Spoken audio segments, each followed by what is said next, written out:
38 48 வரைக்கும் நீங்கள் படிப்பீர்களானால்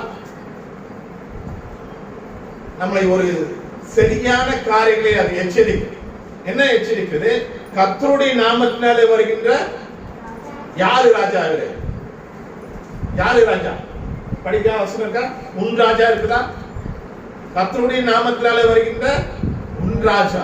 இந்த ராஜா நமக்கு அவர் ராஜா இருப்பாரானால், ராஜா என்பதுக்கு சரியான பொருள் என்னை ஆளுகின்றவர். இந்த நாளிலே கடவுள் இயேசு கிறிஸ்து என் ராஜாவா இருப்பாரானால் அவர் என்னை ஆளுக வேண்டும். எதை ஆளணும்? என் குடும்பத்தை ஆளணும், என் தனிப்பட்ட வாழ்க்கையை ஆளணும், என் பிள்ளைகளை ஆளணும். நம்முடைய தேசத்தின் பிரதமர் ராஜா யாரு? நரேந்திர மோடி.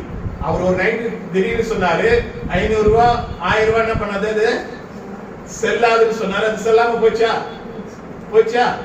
அதே போலதான் நம்முடைய தேவனாகிய கர்த்தராகிய இயேசு கிறிஸ்து நம் ராஜாவா இருப்பாரானால் அவர் என்ன சொல்றாரோ அதன்படி நாம் செய்யணும். நாம் செய்கிறோமா? கொஞ்சம் யோசிச்சு பாருங்க. அவர் தான் என்னை ஆளுகிற தேவன், அவர் தான் என்னை நடத்துகிற தேவன், அவர் தான் என் குடும்பத்தை காக்கிற தேவன் என்று ராஜாவா இருப்பாரானால் அவர் என்ன செய்ய சொன்னாரோ அதன்படி நாம் செய்யணும். அதுதான் ராஜாவுக்கு அர்த்தம். அப்படி கடவுள் என்னையும் என் குடும்பத்தையும் ஆளுகிறேன் என்றால் நாம் அவரை ராஜா என்பது சொல்வதற்கு பொய்யாகும். நல்ல கவனிக்க. அவர் ராஜாவா இருக்கிறாரா என்பதை நாம் யோசித்து பார்க்க வேண்டும். இப்ப நீங்க 42 வசனம் படிக்கலாம். உனக்கு கிடைத்த இந்த நாளிலாகிலும் உன் சமாதானத்துக்கு ஏற்றவைகளை நீ அறிந்திருந்தாயானால். நல்லா கவனிக்க. ரெண்டாவது இன்னொரு காரியம் சொல்ற. உனக்கு கிடைத்த இந்த நாட்களாவது எதை காரியத்தை குறித்து? சமாதானம். இல்ல ராஜான என்னை ஆளுக வேண்டும். சமாதானம் என்றால் பரிசுத்தத்துக்கு என்னை ஒப்பு கொடுக்க வேண்டும். நம்முடைய வாழ்க்கையை தேவன் சமாதானத்தை கட்டளையிடுவாரானால் என் வாழ்க்கையை என்ன பண்ண? பரிசுத்தத்துக்கு ஒப்பு கொடுக்க. ஏன் என் வாழ்க்கையில சமாதானம் இல்லை? நான் இன்னும் என்ன பண்ணல? நான் பரிசுத்தத்துக்கு ஒப்பு கொடுக்கல. இப்படி நீங்க யோசித்து பாருங்க. என் வாழ்க்கையை நான் பரிசுத்தத்துக்கு ஒப்பு கொடுக்கிறேன். என் வாழ்க்கையில பரிசுத்தத்துக்கு நான் ஒப்பு கொடுத்திருந்தால் என் வாழ்க்கையில இந்த உலகம் கொடுக்காத பொன்னினாலும் பொருளினாலும் செல்வத்தினாலும் உலக சினிமையினாலும் இன்பத்தினாலும் கொடுக்காத ஒரு மெய் சமாதானத்தை இயேசு கிறிஸ்து தருவார். எப்ப தெரியுமா? என் வாழ்க்கையை பரிசுத்தத்துக்கு ஒப்பு கொடுக்கும் போது. அதுதான் சமாதானம். சமாதானம் என்றால் அதான் அர்த்தம். ராஜா என்றால் ஆள வேண்டும். சரியா? நீங்க இப்ப 41 வசனம் படிக்கலாம். அவர் சமீபமாய் வந்தபோது நகரத்தை பார்த்து என்ன பண்ணாரு? கண்ணீர் விட்டார்.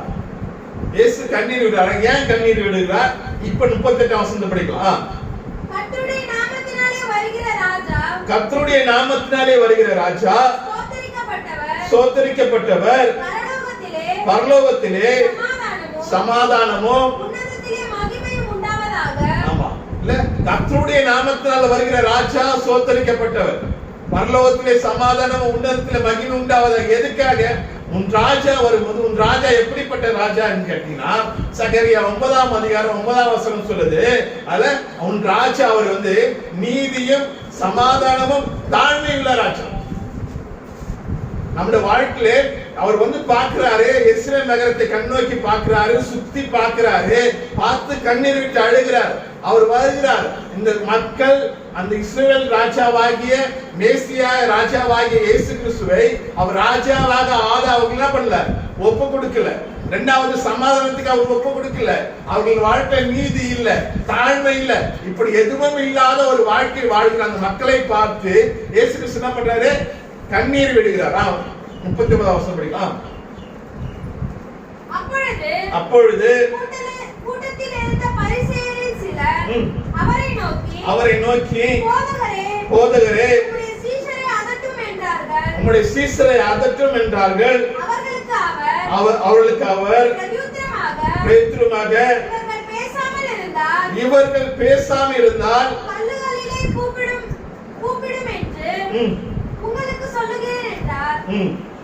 அவர் சமீபமாய் வந்தபோது நகரத்தை பார்த்து நகரத்தை பார்த்து அதற்காக கண்ணீர் விட்டு அழுது கண்ணீரிட்டு அழுது எனக்கு கிடைத்த இந்த நாளாகிலும் உன் சமாதானத்துக்கு ஏற்றவைகளை நீ அறிந்திருந்தாயானால் நலமாயிருக்கும். இப்பொழுதோ அவைகள் உன் கண்களுக்கு மறைவா இருக்கிறது. 43 வசனம் படிக்கலாம். சந்திக்கும் காலத்தை நீ அறியாமல் போனபடியால் சத்துருக்கள் உன்னை சூழ மதில் போட்டு உன்னை வளைத்துக் கொண்டு நெருக்கி உன்னையும்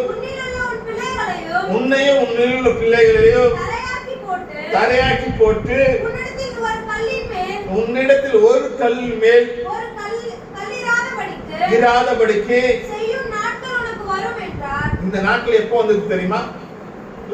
நீங்கள் இயேசு கிறிஸ்து சிலுவையில் அறைந்து குறிப்பாய் 40 ஆண்டுகளுக்கு பிறகு அந்த எருசலேம் நகரத்திலே அந்த யூத மக்களை ஒரு நாளைக்கு 800 பேர்களை சிலுவையில் அறைந்தார்.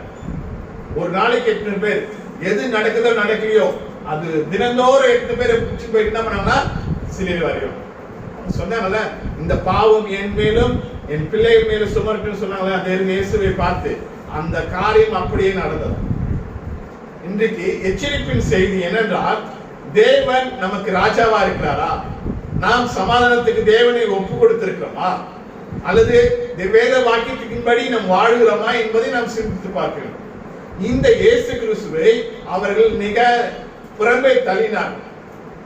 யார் புறம்பே தள்ளினது, எப்படி புறம்பே தள்ளினார்கள் என்பதை 4 காரியத்தை நான் காண்பிக்க போறேன். அவரை வேண்டாம், இந்த இயேசு கிறிஸ்து எனக்கு வேண்டாம் அல்ல. பரிசேயரும் சதுசேயரும் அவளை பார்த்து சொன்னாங்கல்ல, இந்த இயேசு கிறிஸ்து என்ன பண்ணா? ஓசன்னா சொல்ற பிள்ளைகளை பார்த்து அதற்குன்னார்ல, அவங்களை பார்த்து சொல்றாரு, இந்த இயேசு கிறிஸ்துவை அவர்கள் புறம்பே தள்ளினார்கள், எனக்கு வேண்டாம் என்று தள்ளினார்கள். எப்படிலாம் தள்ளினார்கள் என்பதை 4 காரியத்தை நாம் பார்க்கலாம். நம்ம படிக்கலாம். மத்தேயு 21:15-16. மத்தேயு அவர் செய்த அதிசயங்களையும் தாவீதின்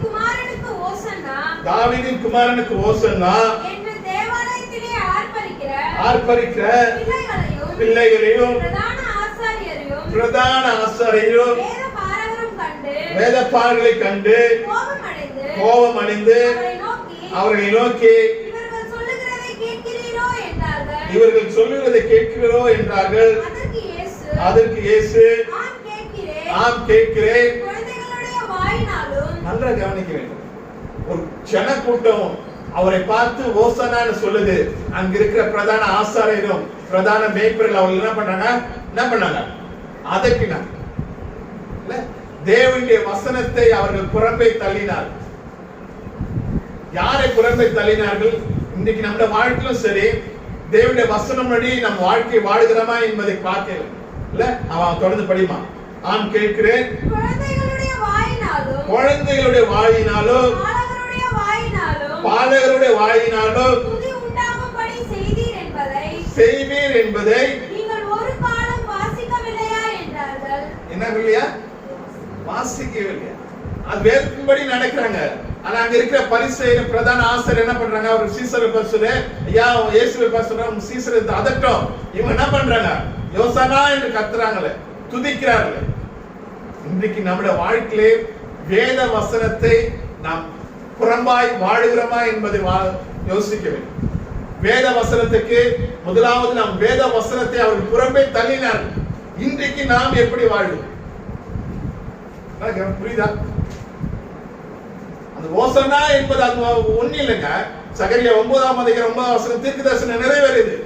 அவர் ராஜா வராரு, ஒன்றும் வேத வசனத்தின்படி இல்லாதபடி நடக்கலங்க. அவர் வேத வசனத்தின்படி வாழ்ந்தார், வருகிறாரு. ஆனா அங்க இருக்க மக்களை பார்த்து அங்க இருக்கிற வேதத்தை பண்டிதர் என்று சொல்ற பிரதான ஆசாரியர்கள் வேதப்பாரர்கள் அதை அதட்டுறாங்க. இவங்க வாயில என்ன பண்றது? சொல்லக்கூடாது. இவங்க வசனத்தை சொல்றாங்க, புறமே தள்ளினார்கள். ஏசாமி சொல்றாரு லூக்கா 19:40 இவர்கள் கூப்பிடலாம், இவர்கள் பேசாது இருந்தால் என்ன பண்ணும்? கல்லுகள் பேசுமா? கூப்பிடுமா? கூப்பிடும். படிங்களா லூக்கா 19:40. அவர்களுக்கு அவர் பிரதியுத்தரமாக, இவர்கள் பேசாமல் இருந்தால் கல்லுகளை கூப்பிடும் என்று உங்களுக்கு சொல்லுகிறேன் என்றார். நம்ம கூப்பிடுமா பேசுவாங்க? கூப்பிடும். கூப்பிடுறதுக்கும் பேசுறதுக்கும் வித்தியாசம் இருக்குல்ல. பேசினா தானே ஆளை இப்ப நான் பேசுற மாதிரி பேசுறேன். கூப்பிடனால பண்ணா சத்தம் போடணும். இவர்கள் பேசாத இருந்தால் என்ன பண்ணா கல்களை கூப்பிடும். நம்ம நினைச்சிட்டு இருக்கோம் வாய் மூடிட்டு உட்கார்ந்து இருக்கலாம் ஆறாவது நேரத்துல சர்ச்சை நேரத்துல ஏதோ பைபிள் படியாக உட்கார்ந்து இருக்கல. நம்ம நினைச்சிட்டு இருக்கோம் நம்ம துதிக்கலாம் வேற யாரும் துதிக்க மாட்டாங்க. இந்த சேர்த்துல இருக்கிற கல்லெல்லாம் கூப்பிடும். கூப்பிடும். புரியுதா? புரியுதாங்க? நான் ஒரு மாப்பிள்ளை பார்த்து நான் ஒரு 2 மாசமா பைபிள் எடுத்துனோடா அவன் 3 வாரம் பார்த்து என்னை பார்த்து கேட்டான். எனக்கு தான் படிக்க தெரியாது, ஏன் பைபிள் எடுத்த சொல்றேன். உங்க அம்மா பார்த்த 12வது படிச்சு நான் பைபிள் படிக்கிறேன். பைபிள் எடுத்து பண்றாங்க. எழுதி வச்சுங்க பேப்பர்ல, இள வயதிலே அவர்கள் வேதாகமத்தை சுமந்தார்களா, முதி வயதிலே வேதாகமம் அவர்களை சுமக்கும். புரியுதா? இள வயதிலே அவர்கள் வேதாகமத்தை சுமந்தார்களானால் எழுதி வச்சுங்க பேப்பர்ல, இள வயதிலே அவர்கள் வேதாகமத்தை சுமந்தார்களானால் முதிர் வயதிலே வேதாகமம் அவருக்கு என்ன பண்ணா சுமக்கும். பல காரியங்களுக்கு பல மனிதரோட வாழ்க்கை நான் இப்ப சொல்லுவேன். இன்னைக்கு எத்தனையோ இருக்கிற பரிசுத்தவான்களுடைய வாழ்க்கை 3ஆம் தலைமுறை. நான் உங்களுக்கு தெரிஞ்சவரே சொல்றேன். டிஜிஎஸ் தினகரன் இருக்காருல்ல, அவர் வாழ்க்கையில இந்த வேதாகமத்தை எடுத்துன்னு ரொம்ப பரிசுத்தவாங்க. அவங்க குற்றம் சாட்ட முடியாது. நல்ல ஒரு பரிசுத்தவான். தமிழ்நாட்டில் வேதாகமத்தை எடுத்து இருக்கிற கிராமத்துக்கா போய் இயேசுவே ரட்சகர் அவர்தான் சமாதானம் தருவார்னு சொன்னாரு.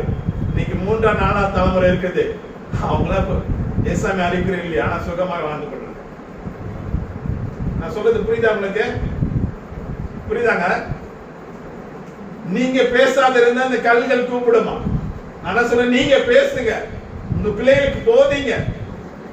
இல்ல உபாகமம் 11ஆம் அதிகாரத்தை நீங்க படிப்பீங்கன்னா கடவுளுக்குலாம் பிள்ளை கொடுத்திருக்காருல்ல, நீங்க நினைச்சிருக்கீங்க பெத்துட்டையும் அது வளர்ந்துடும் நல்லா படிக்க வைக்கிறேன்னு. எவ்வளவு நீங்க சிபிஎஸ் ஸ்கூல்ல படிக்க வச்சாலும் சரிங்க, இந்த வேதாகமத்தை படிக்கலன்னா அவன் முன்னேற மாட்டான். நம்மளுடைய பிள்ளைகளுக்கு நம்ம எதை கற்றுக் கொடுக்கிறோம் கொஞ்சம் யோசிச்சு பாருங்க. இப்ப படிங்களேன், உபாகமம் 11ஆம் அதிகாரம் 19-20 படிக்கலாம். நீங்கள் என் வார்த்தைகளை எங்க உங்க இதயத்திலும் உங்கள் ஆத்துமாவில் என்ன பண்ணுங்க பதித்து டைப் பண்ணி பதித்து அவைகள் உன் கையின் மேல் அடையாளமாக கட்டி உங்கள் கண்கள் நடுவிலே ஞாபகக்குறியாக வைத்து. ஆமா, கடவுள் கண்டிப்பா கேட்பாருங்க. நம்மளுக்கு கடவுள் தான் பிள்ளை கொடுத்தார். அவர் கேட்பாரா அவைகள் உங்க பிள்ளைகளுக்கு உபதேசிக்கிறோமா? ஊருக்கு அதெல்லாம் பிள்ளைய உட்கார வச்சு பேசினுக்கிறோம், தெருவுக்கு அதெல்லாம் உட்கார்ந்து பிள்ளைகளை வச்சு பேசினுக்கிறோம். அவைகளை உபதேசித்து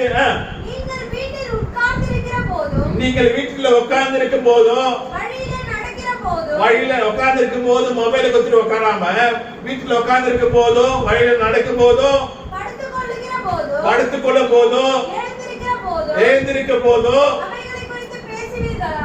அவைகளை குறித்து பேசுறோமா? நம்ம நினைச்சு கொண்டு நம்ம கொஞ்சம் யோசிக்கணுங்க. நம்ம வேதாகமத்துக்கும் நமக்கும் பிள்ளைகளுக்கு என்ன உறவு இருக்கிறது என்பதை யோசிக்கணும். ஏன் தெரியுமா யோசிக்கணும்? இப்ப படிங்க யோவான் 19ஆம் அதிகாரம், யோவான் 12ஆம் அதிகாரம் 47-48 படிக்கலாம். யோவான் 12:47-48. ஏன் நீங்க உட்காரும் போதும் எழுந்திருக்கும் போதும் படுக்கும் போதும் பேசணும்னா யோவான் 12ஆம் அதிகாரம் 47-48 படிக்கலாம். ஒருவன் என் வார்த்தைகளை கேட்டு விசுவாசியாமல் போனால் அவன் என்ன பண்ண முடியல, அவர் நியாயம் தீர்க்க மாட்டாரு. எத்தனை பேர் இந்த கிராமத்துல வசனத்தை கேட்கிறாங்க, எத்தனை பேருக்கு நீங்க ஏசாமி பற்றி சொல்றீங்க, அவங்க அதெல்லாம் பண்ணல, விசுவாசம் போறாங்க, அவங்க என்ன பண்ணுவாரு, அவரு நியாயம் தீர்ப்பதில்லை. நான் உலகத்தை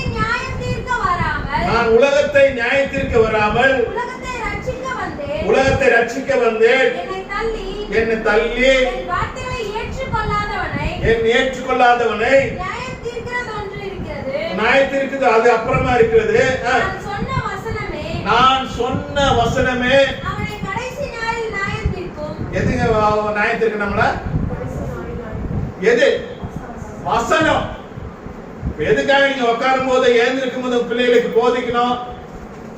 எதுக்கு போதிக்கணும்? வசனம் நம்மள நியாயத்திற்கு போகுது. நம்ம கேட்கறோம்ல, ஞாயிற்றுக்கிழமைனா கேட்கிறோம், டிவில பாக்குறோம், மொபைல்ல பாக்குறோம், வசனம் கேட்கறல, அந்த வசனமே யாரு நியாயத்திருக்கான்? நம்மள நியாயத்திற்கு போகுது. நான் உங்களுக்கு சொன்னதை மீண்டும் சொல்றேன், விசுவாசத்துக்காக. அந்த ஆர் ஸ்டான்லி என்ன BMY பிளஸிங் ஆசீர்வாத குழுன்னு ஒரு பிசினஸ் ஆவணம் உண்டு. பிளஸிங் அந்த ஆர் ஸ்டான்லிய கேட்டீங்கன்னா அவர் சொல்லுவாரு, ஞாயிற்றுக்கிழமை தான் எங்க வீட்டுல கறி செய்வாங்க, ஆனா ஞாயிற்றுக்கிழமை என்ன பண்ண, ஒரு சங்கீதத்தை முழுசா ஒப்பிக்கணும், அப்பதான் அந்த கறி சோறு எனக்கு கிடைக்கும். நம்ம பிள்ளைங்கள நீ படிச்சா படிக்க வேதத்து கோயிலுக்கு போனா போ, சோறு துன்றா ஃபர்ஸ்ட், அதான நம்மளுக்கு போதிக்கிறோம். நம்ம சாப்பிட்டா போதும், அடி சாப்பிட்டா போதும். இன்னைக்கு வேலூர்ல இருக்காரு, CMCல இருக்காரு, அனையா மிஸ்டரி தலைவரா இருக்காரு. அவர் சொல்லுவாரு, தினந்தோறும் ஒரு வசனத்தை நம்ம ஒப்பிக்கணும், ஆனா ஞாயிற்றுக்கிழமை என்ன பண்ணா ஒரு சங்கீதத்தை ஒப்பிக்கணும், அப்பதான் எனக்கு கறி சோறு. அன்னைக்குதான் எங்க அம்மா என்ன பண்ணுவாங்க, மட்டன் எடுப்பாங்க, அன்னைக்குதான் செய்வேன். ஐயா அகஸ்டின் அகஸ்டின் ஐயாவுடைய வாழ்க்கையில ஒரு முறை அம்மா வந்துச்சு, சின்ன பையனா இருக்கு, அம்மா நோய் வந்துச்சு. தினந்தோறும் அவங்க அம்மாவும் அப்படிதான் தின வசனத்தை ஒப்பிச்சதான் அது சாப்பாடு. ஒரு முறை அம்மன் நோய் வந்த போது, அம்மன் நோய் எடுத்துலாம் உங்களுக்கு தெரியும், நல்லா பசி எடுக்கும், நல்லா பசி எடுக்கும். அது மாதிரி ஒரு நாள் நல்லா பசி எடுக்குது, அம்மன் நோயில நல்லா முட்டை முட்டையா அப்படியே கிளம்பி இருக்குது, மூஞ்செல்லாம் புண்ணா இருக்குது, அவரால் முடியல. அவர் போய் பசி எடுக்குதுவா, சாப்பாடு போடுமான்றாரு. அவங்க அம்மா சொல்றாங்க, போய் வசனத்தை படிச்சு போடாம. புரியுதா? அவர் சொல்றாரு, இன்னைக்கு நான் 3000 மிஷினரிகள் அவர் கீழே இருக்கிறாங்க, கோடிக்கணக்கான சொத்துக்கு அவர் கீழே இருக்கிறது. அன்னைக்கு எங்க அம்மா அந்த வசனத்தை மனப்பாடம் பண்ணியதுனால, வசனத்தின்படி நான் வாழ்ந்ததுனால, இன்னைக்கு 3000 தலைவர்களுக்கு கோடிக்கணக்கான சொத்துக்கு நான் என்ன பண்றேன், இன்னைக்கு தலைவரா இருக்கு. அவர் சொந்த கொண்டாட போடுறது இல்லை, அவர் மேல எதுவும் இல்லை, அது அப்புறப்பட்ட பிரச்சனை. ஆனா அந்த சாபனத்தை உருவாக்கினவர் அவர் தான். எதுக்கு தெரியுமா இவ்வளவு நேரம் பேசிக் கொண்டிருக்கிறேன்?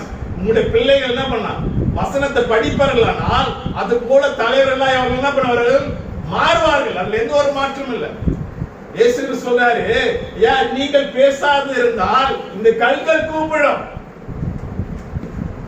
இந்த வசனத்தை அவர்கள் அந்த பிரதான ஆசிரியர்கள் வேத பாடல் என்ன பண்ணாங்க, புறமே தள்ளினார்கள். பேசக்கூடாது. சீசர்ல சொல்றாரு, ஐயா உங்க போதர்களை சொல்லுங்க, இவங்க பேசுவானான்றாங்க, ஓசானா என்று கத்துறாங்க, கத்துவானான்னு சொல்லுங்க. அவர்கள் வசனத்தை புறம்பே தள்ளினார்கள். இன்றைக்கு வசனத்துக்கும் நமக்கு என்ன தொடர்பு இருக்கிறது, உறவு இருக்கிறது என்பதை நாம் யோசித்து பார்க்கணும். என்ன தெரியுமா எச்சரிப்பின் பவனியில் முதல் வார்த்தை என்ன தெரியுமா, நான் வசனத்தை புறம்பே தள்ளுறேனா என்பதை நீங்க யோசிக்கணும். வசனத்துக்கு எப்படி நான் பிள்ளைகளை எப்படி நான் வளர்க்கிறேன்? பிள்ளைகள் தினந்தோறும் வசனத்தை படிச்சாதான் நான் சாப்பாடு கொடுக்கிறேன்னா, ஒரு தாடி முட்டி போட்டு சோமனா பரவாயில்லன்னு நினைக்கிறோமா? கொஞ்சம் யோசிச்சு பாருங்க, எப்படி நம்ம இப்ப வாழும். முதலாவது அவர்கள் வசனத்தை புறம்பே தள்ளினார்கள், இல்ல வேண்டான்னு சொன்னாங்க. அப்படிப்பட்ட வசனமே அவர்கள் நியாயத்திற்கு. இரண்டாவது படிக்கலாமா? லூக்கா 19:39-40.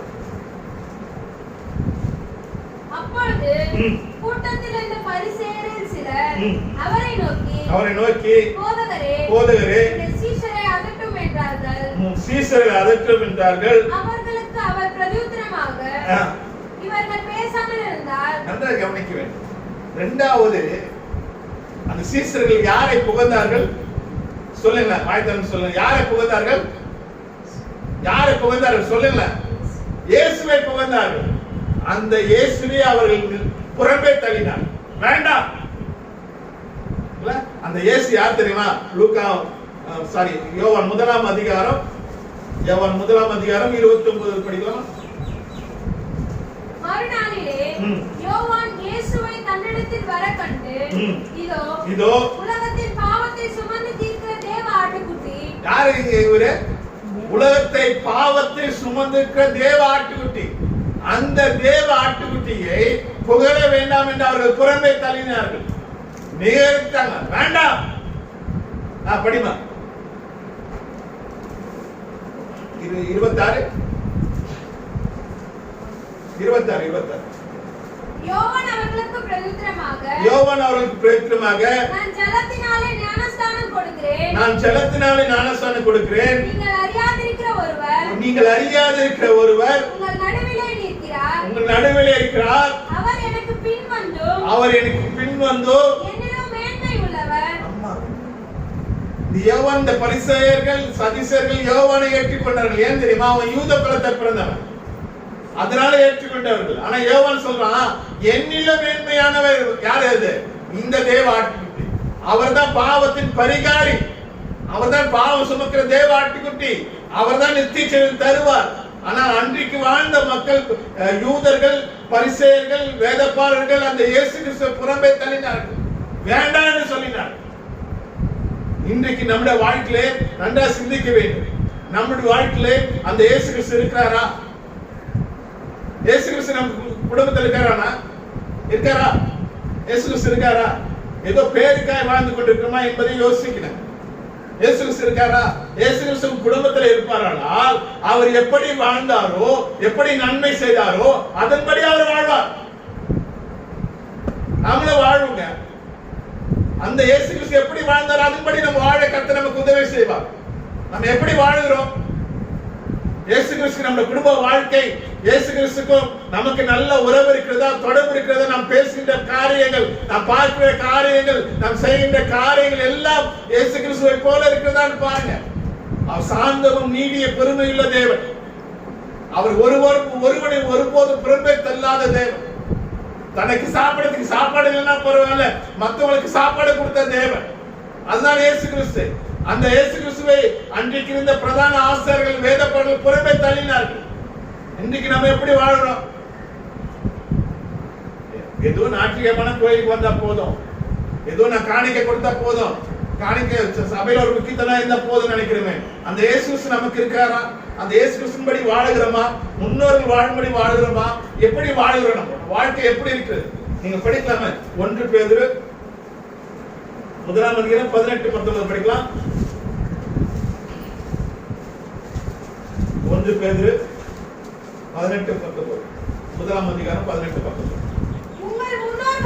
உங்கள் முன்னோர்களால் பாரம்பரியமாய் நீங்கள் அனுசரித்து வந்த வீணான நடத்தையினின்று நமக்கு இந்த குட் ஃப்ரைடே, இந்த ஈஸ்டர் ஆராதனை, இந்த உயிர்த்தெழுந்த நாள், இந்த கிறிஸ்துமஸ் அன்னைக்கு எது வேணாலும் பரவாயில்ல, என்ன பண்ணோம்? சபைக்கு போய் முன்னோர்கள் பாரம்பரியமான காரியம் தசமாக கொடுத்தணும் இல்ல, சேர்ப்பின் படிகளை கலந்து நம்ம முக்கியத்தரா இருக்கணும். இது ஒரு பாரம்பரியமான காரியம். நீங்க முன்னோர்களால் பாரம்பரியத்தை வீணான நடக்கை, இதெல்லாம் எல்லாம் வீணான நடத்திலிருந்து அழிவுள்ள வஸ்துகளாகிய வெள்ளியினாலோ பொன்னினாலோ மீட்கப்படாமல், நாம் செய்த நல்ல காரியத்தினால் நாம் மீட்கப்படாமல், குற்றமில்லாத மாசற்ற, ஒரு குற்றம் சாட்டப்படாத, ஒரு தூசி இல்லாத தேவ ஆட்டுக்குட்டியாகிய கிறிஸ்து விலையேறப்பெற்ற ரத்தத்தினாலே நம்ம இந்த இடத்துல உட்கார்ந்து மீட்கப்பட்டிருக்கிறோம்னு சொல்லல. அது யாருடைய ரத்தத்தினால் மீட்கப்பட்டிருக்கோம்? கிறிஸ்து விலையேறப்பெற்ற ரத்தத்தினாலே மீட்கப்பட்டிருக்கோம். அந்த மீட்கப்பட்ட அவர்தான் நம்மளை மீட்கார் என்று சொல்லுவோமானால், அந்த இயேசு கிறிஸ்து என் வாழ்க்கையில வாழணும். என்னுடைய பேச்சுகள், நடக்கைகள், பார்வைகள் எல்லாம் அவரை போல இருக்கணுங்க. அன்றைக்கு இருந்த அந்த இயேசு கிறிஸ்துவை யூதர்களும் பரிசேயர்களும் வேதபாரர்களும் அவரை புறம்பே தள்ளினார்கள். அப்படிப்பட்ட ஒரு பாரம்பரியமான வாழ்க்கை வேணும். பாரம்பரியமான காரியங்கள் நமக்கு வேண்டாம். நம்ம பாவத்துக்காய் மரித்தார், நம்முடைய அக்கிரமங்களுக்காய் மரித்தார், நான் சுகமாய் வாழ்வேன் என்பதற்காக அவர் சிலுவையில் சிந்தினார். அதற்காகவே அவர் ராஜாவாய் இருந்தவர் கழுதை மேல பவனி வந்தார். அந்த இயேசு கிறிஸ்துவை நம் புறம்பே தள்ளாதபடிக்கு நான் இருக்கிறேனா என்பதை கொஞ்சம் யோசித்து பாருங்க. எப்படி வாழுகிறோம்? அவருடைய வசனத்தை நாம் புறம்பே தள்ளுகிறோமா? இரண்டாவதாக அந்த இயேசு கிறிஸ்துவை புறம்பே தள்ளுகிறோமா என்பதை நாம் கொஞ்சம் யோசித்து பார்க்க. மூன்றாவதாக நாம் படிக்கலாமா? யோவான் 12ஆம் அதிகாரம் 33 இருந்து படிக்கலாம், 37 படிக்கலாம். யோவான் 12ஆம் அதிகாரம். அவர் இத்தனை அற்புதங்களை அவர்களுக்கு முன்பாக செய்திருந்தோம் அவர்கள் அவரை விசுவாசிக்கவில்லை.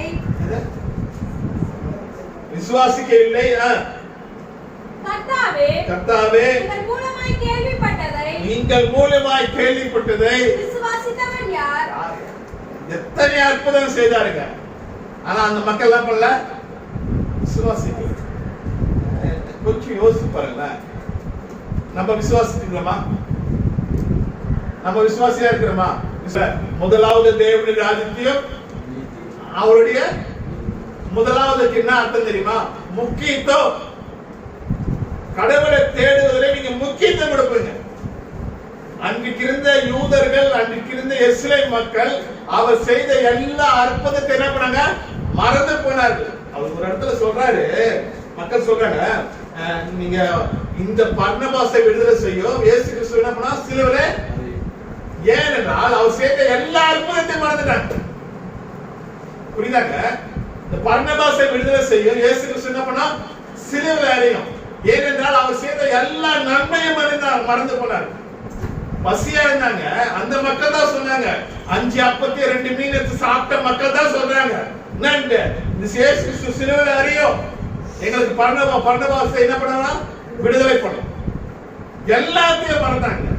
நான் மீண்டும் சொல்றேன், நான் தேவன் நம்ம குடும்பத்திலே, என் குடும்பத்திலே, என்னுடைய சொந்த வாழ்க்கையில செய்த நன்மையும் அற்புதமான காரியங்களை நான் மறப்பாமல் இருப்போமானால் என் வாழ்க்கை கடவுளை தேடுவதிலே முக்கியத்துவம் இருக்கேன்.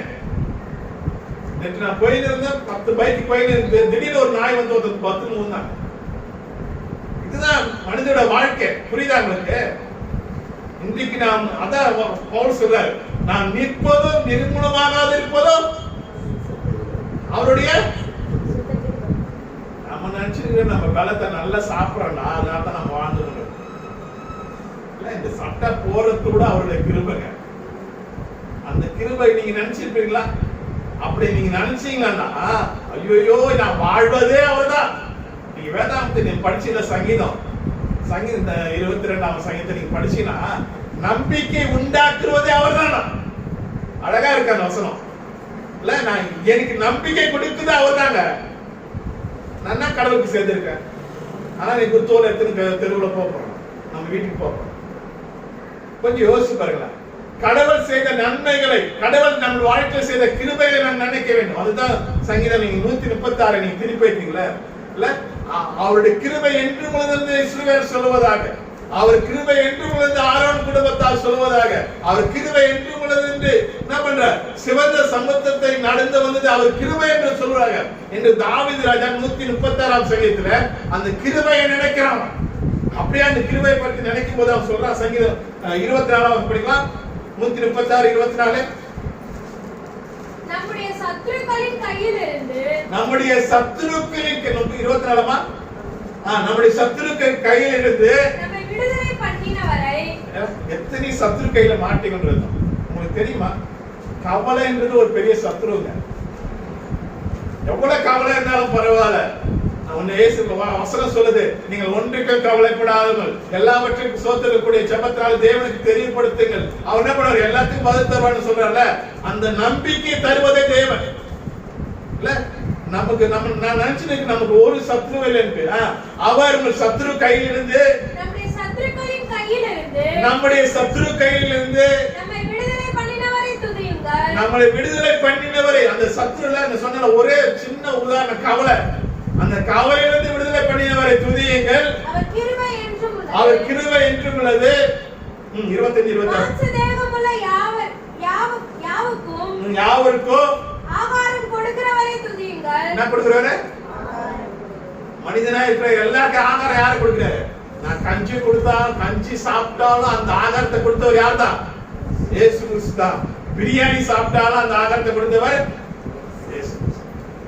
இந்த அற்புதமான காரியத்தை நாம் மறக்காத இருக்கிறோமா? கொஞ்சம் அப்படியே படிச்சுனா மாம்சமான யாருக்கு ஆகார கொடிகளை துதியுங்கள், அவர் கிருபை என்றும் உள்ளது. அவர் கிருபை என்றும் உள்ளது. பரலோகத்தின் தேவனை துதியுங்கள். யார் தேவன? அவர் எந்த தேவனுங்க? அவர் யாருடைய அற்புதத்தை மறந்து போனாங்க? பரலோக தேவனின் அற்புதத்தை மறந்து போனாங்க. நம்ம யாரை தெரியுமா மறந்து போகிறோம்? யாரை தெரியுமா நம்ம வந்து அப்படியே போற நீங்க ஒரு மூலையில இருங்கன்னு சொல்றோம். பரலோக தேவனை மூலையில வச்சுக்கிறோம். தேவனா எடுத்துக்கிறோம்ல, அது இல்லைங்க. தினந்தோறும் உங்க வாழ்க்கையில இருக்கணும். முதலாவது அந்த அன்றைக்கு வாழ்ந்த யூதர்கள், பரிசேயர்கள், வேதப்பாரர்கள் தேவனுடைய வசனத்தை புறம்பே தள்ளினார்கள். இரண்டாவது தேவ ஆட்டுக்குட்டி, பாவத்தை பரிகாரியான ஆட்டுக்குட்டியாகி இயேசு கிறிஸ்துவை புறம்பே தள்ளினார்கள். மூன்றாவது அவர் நம்ம வாழ்க்கையில செய்த அற்புதத்தை மறந்து போனார். நான்காவதாக படிக்கலாமா? யோவான் 19ஆம் அதிகாரம் 15ஆம் வசனம். யோவான் 19:15. அவர்கள் இவனை அகற்றும் சிலுவையில் அறையும் என்று சத்தமிட்டார்கள். அதற்கு பிலாத்து யாருங்க இவரு? ராஜாவை சிலுவையில் அறையலாமா என்றார். பிரதான ஆசாரியர் பேதுருவாக ராயனே அல்லாமல் ராயனே சொல்றாரு, இவர்தான் உங்க ராஜா என்றாரு. இவர்தான் உங்க ராஜா என்றாரு. ஆனா மக்கள் சொல்றாங்க, பிரதான ஆசிரியர்கள், வேதப்பாரர்கள் சொல்ற இவன் எல்லாம் ராஜா, எங்களுக்கு ராயன் தான் ராஜா. ராஜான் அண்ணன் சொன்ன நினைப்போம். ஆரம்பத்தில் சொன்ன ராஜன் அண்ணா ஆளுகிறவர். நான்காவதாக நம்முடைய ஆளுகிற தேவனை நம்ம புறம்பே தள்ளி, நம்முடைய ஆளுகிற தேவனை நம்ம புறம்பே தள்ளிக்கிறீங்க. மக்கள் சொல்றாங்க, எங்களுக்கு இவர் வேணாம், ராஜா வேணாம், இவர் எங்களை ஆள வேணாம். அவர் நம்மளை ஆள வந்த தெய்வங்க, நமக்கு சமாதானத்தை அருளுகிற தெய்வம். அவரால் ஒன்று இல்லை. இப்ப நீங்க படிக்கிற சகரியா 9ஆம் அதிகாரம் 9ஆம் வசனம் படிக்கல. சகரியா 9:9. சீயோன் குமாரத்தியே மிகவும் களிக்கூறு, எருசலேம் குமாரத்தியே கெம்பீரி, இதோ உன் ராஜா உன்னிடத்தில் வருகிறார். யார் வராரு? நம்மை ஆளுகின்ற ராஜா உன்னிடத்தில் வருகிறார். அவர் நீதி உள்ளவர், ரட்சிக்கிறவர், தாழ்மை உள்ளவர், கழுதை மேலும் கழுதை குட்டியுமாகிய அவர் வந்தாரா வரலையாங்க? சொல்லி 2000 ஆண்டுகளுக்கு பிறகு வராரு. அந்த ராஜாவை அன்றைக்கு இருந்த எருசலேம் மக்கள் புறம்பே தள்ளினார்கள். அன்றைக்கு இருந்த வேதப்பாரர்கள் புறம்பே தள்ளினார்கள். அன்றைக்கு இருந்த பிரதான ஆசாரியர்கள் புறம்பே தள்ளினார்கள். நம்ம எப்படி தள்ளுறமாய் வாழ வச்சுக்கிறோம்? கொஞ்சம் யோசிப்பாங்க. நம்ம புறம்பே தள்ளினோமானால் இயேசு கிறிஸ்துக்கும் நமக்கு சம்பந்தம் இல்லாத இருக்கும். இல்ல நீங்க இப்ப சொல்லுவீங்க, இயேசு கிறிஸ்து என் ராஜா, இயேசு கிறிஸ்து ராஜாவா இருப்பார்னா அவர் தான் ஆள்றாரா? உன் பேச்சில் ஆள்றாரா? உன் குடும்பத்தை ஆள்றாரா? உன் பிள்ளைகளை ஆள்றாரா? உன் பவனைகளை கட்ட ஆளுகிறாரா என்பதை நீங்க யோசித்து பாருங்க. இப்ப ஒப்பு கொடுங்க. அன்றைக்கு இருந்த பிரதான ஆசாரியர்கள், வேதப்பாரர்கள், இஸ்ரவேல் மக்கத்தார் அவரை புறம்பே தள்ளினாங்க. வேதப்பாரர் சொல்றாங்க, ஐயா இவன் யோசனான் கத்துறான், இவனை அதட்டும். சீசரப்பா சொல்றாங்க, இவனை அதட்டையா, போதவரை இவரை அதட்டும், சீசரில் அதட்டும்ன்றான். வசனத்தை புறம்பே தள்ளினார். இரண்டாவது பாவ பரிகாரியாகிய இயேசு கிறிஸ்துவை புறம்பே தள்ளினார்கள். மூன்றாவதாக அவர் செய்த அற்புதத்தை புறம்பே தள்ளினார்கள். நான்காவதாக ராஜாவே புறம்பே தள்ளி, ஆளுகின்ற ராஜாவை புறம்பே தள்ளினார். நாம் வெற்றி பவனியாக நாம் தெருவில் போப்போம். குருத்தோலை எடுத்து நீங்க வீட்டுக்கு போறேன். உங்களால சொல்ல முடியுமா? வசனத்தை நான் இனி எப்படியே வாழ்ந்தங்க, வசனத்துக்கு எனக்கு சம்பந்தம் இல்லாத ஒரு வாழ்க்கை வாழ்ந்தேன். இனிமேட்டு நானும் என் பிள்ளைகளும் வசனப்படிதான் வாழ்வோம் என்று உங்களால் தீர்மானம் எடுக்க முடியுமா? இரண்டாவதாக இயேசு கிறிஸ்து பரிகாரி, தேவ ஆட்டுக்குட்டி, அவர்தான் எனக்கு குடும்ப பாவ பரிகாரி, அவர்தான் என் விலையேற்பட்ட ரத்தத்தால் மீட்கப்பட்ட என்று தேவ ஆட்டுக்குட்டி தான் என்னுடைய குல தெய்வம் என்று சொல்ல முடியுமா? மூன்றாவதாக அவர் இந்நாள் வரைக்கும் நான் வாழ்வது அவருடைய கிருபை, அவருடைய அற்புதங்கள், அவர் செய்த நன்மைகள், அதை நான் மறவாத இருக்கு. என் ஆத்மாவை கர்த்தரை ஸ்தோத்திரி, அவர் செய்த சகல உபகாரங்களையும் மறவாத இருக்குமா? கொஞ்சம் யோசிப்பார். நான்காவதாக அவர் தான் என் ராஜா, என் ஆளுகின்ற ராஜா. நான் சொல்ல முடியுமா? இப்ப படிங்க லூக்கா 19ஆம் அதிகாரம் 42ஆம் வசனம். உனக்கு கிடைத்த இந்த நாளாகிலும், நல்ல கவனிங்கள, உனக்கு கிடைத்த, யாருக்கு கிடைத்த? சொல்லல உனக்கு கிடைத்த இந்த நாளாகிலும். எத்தனை பேருக்கு செத்து போயிருக்காங்க? 26 வயசுல ஒரு பையன் செத்துட்டான். நமக்கு தெரியாத எத்தனை குழந்தைங்க இன்னைக்கு செத்து இருக்கு, கண்ணுக்கு தெரியாத பசினால் வாடிக்கொண்டு இருக்குது. உனக்கு கிடைத்த இந்த நாளையாவது சமாதானத்துக்கு ஏற்றவைகளை, சமாதானம் நான் சொன்னேன், சமாதானம் நான் சொன்னேன், ஆரம்பத்தில் சொன்னேன், சமாதானம் நான் சொன்னேன். எழுதுங்க, என்ன சின்ன இது பண்றீங்கன்னு தெரியல. சமாதானம்னா பரிசுத்தத்துக்கு ஒப்பு கொடுத்து. இப்ப படிக்கலாம், முதல்ல படிக்கலாம். உனக்கு கிடைத்த, நான் இப்படி சொல்றேன் பாரு, உனக்கு கிடைத்த இந்த நாளாயில், இந்த நாட்களில், இந்த நாளில் சமாதானத்துக்கு ஏற்றவைகளை பரிசுத்தத்துக்கு ஒப்பு கொடுத்ததை நீ பரிசுத்தத்துக்கு ஒப்பு கொடுத்தது அறியாது இருந்தவனால், நீ அறிந்திருந்தாயானால் நலமாய்.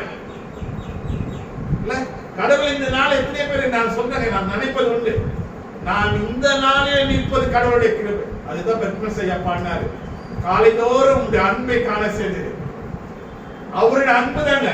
நான் உயிரோடு இருப்பது அவருடைய அன்பு தான். இது சொல்லவா நானு?